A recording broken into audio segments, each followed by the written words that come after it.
In our quest for an egalitarian society, we have decided to play a significant role in the 2023 general elections by setting up a political commission to champion our cause. To drive it closer to the grassroots, we decided to inaugurate the commission at the regions, which was successful at the Southeast, South-South, Southwest.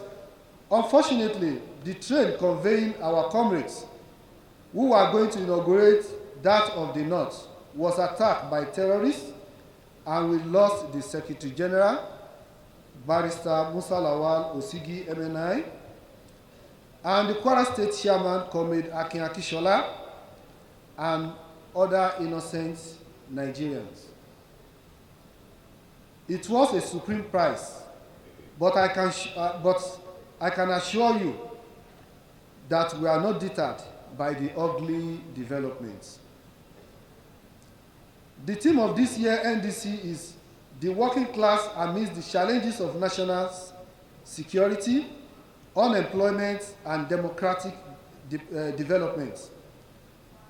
It was carefully coined to capture our plight as working people and citizens. Organizations have not fared any better.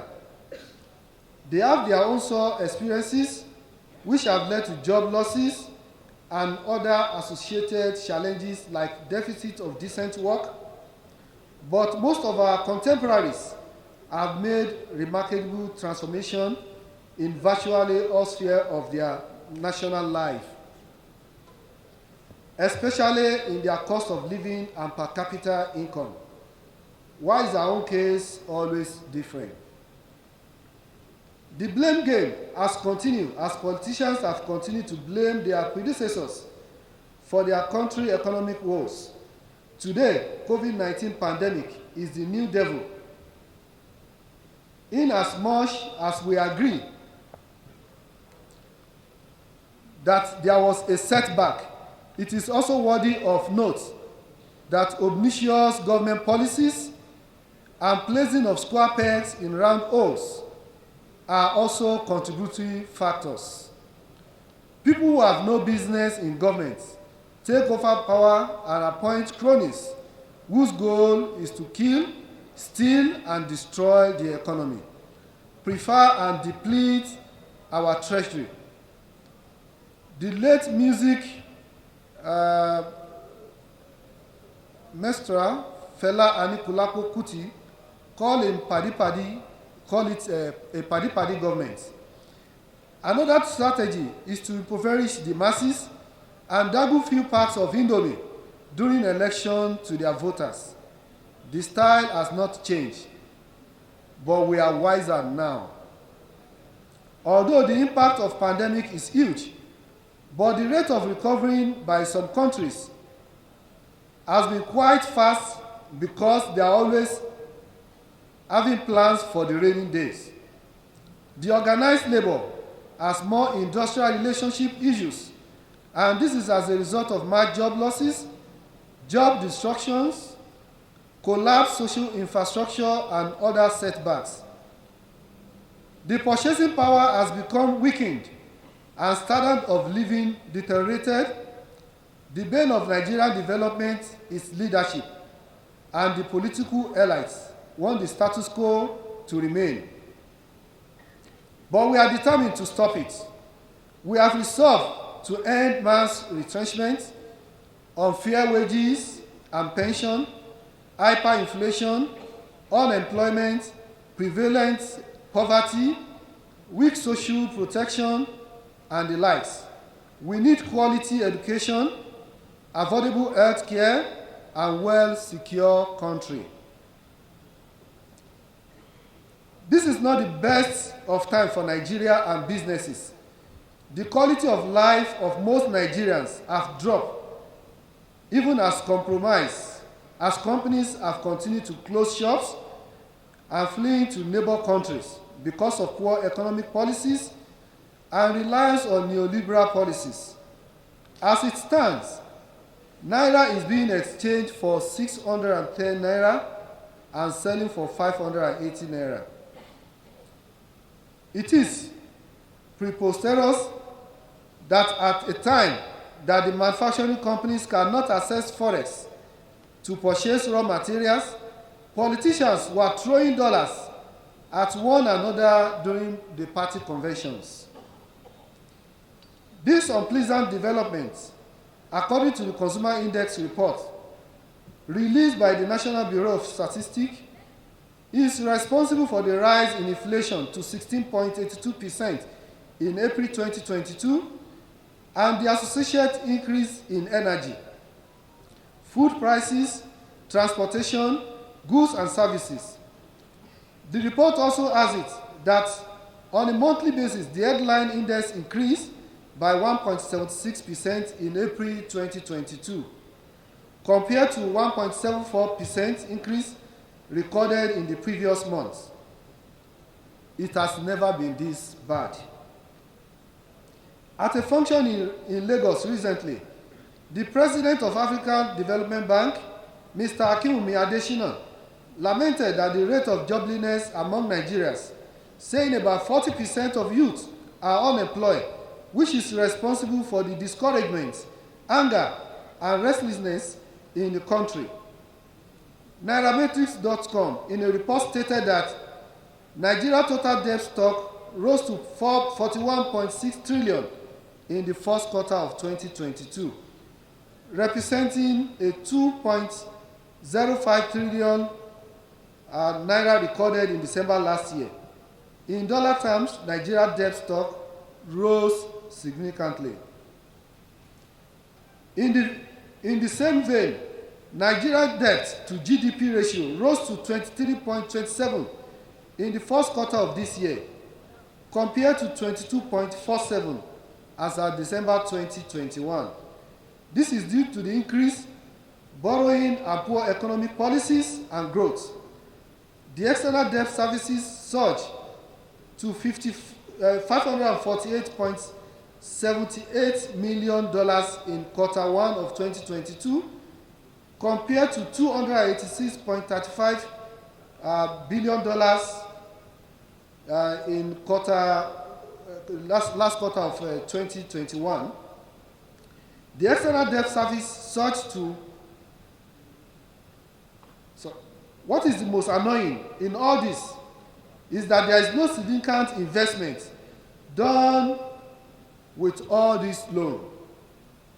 Rather, the monies were diverted to private pockets. This ugly development is taking toll on the ordinary citizens and workers who are the victim of extravagance of the rich and powerful in the country. The manufacturing sector is in comatose. The textile companies that provided direct and indirect jobs to millions of Nigerians has gone into extinction. 85% of our textiles are imported from China, India, and United States of America, including Turkey. The persistent call for survival of sector have been on deaf ears. Another recent report that 40% of our farmers' yield are wasted. Some states produce fruits, yet we have no fruit juice producing factory in surplus in this country. Nigeria must, as a matter of urgency, move from a consuming to a producing country to end forex and create jobs for the teeming youth. On infrastructure and multiple taxation, the debt of infrastructure and multiple taxation have contributed to the harsh business environment that have crippled thousands of businesses and rendered millions jobless. When you factor in the overhead costs and the price of diesel, which today is a little below 1,000, it becomes clear that it takes extra grace for businesses to survive in Nigeria. It has become so bad to the extent that most factories and warehouses in the country have become worship centers. It is not enough to claim that the economy is doing well when Nigerians are dying of hunger and companies are fleeing to neighboring countries. Serious countries do things differently. The wealth of our dear country is in wrong hands. The rim of power has been hijacked by people who stood aloof, which we battled the military. We have been quiet far too long, but the scales are falling off our eyes now, and we are resolved to be part of decision-making body in the next dispensation, coming 2023 and beyond. Comrades, the mobilization is in top gear, and we charge you all to get your permanent voters card known as PVC. The Labour Party has a presidential candidate, and likewise other political parties. We therefore urge Nigerians to vote wisely. We must stop agonizing and start mobilizing. I challenge everyone to leave their comfort zone and engage the political space now.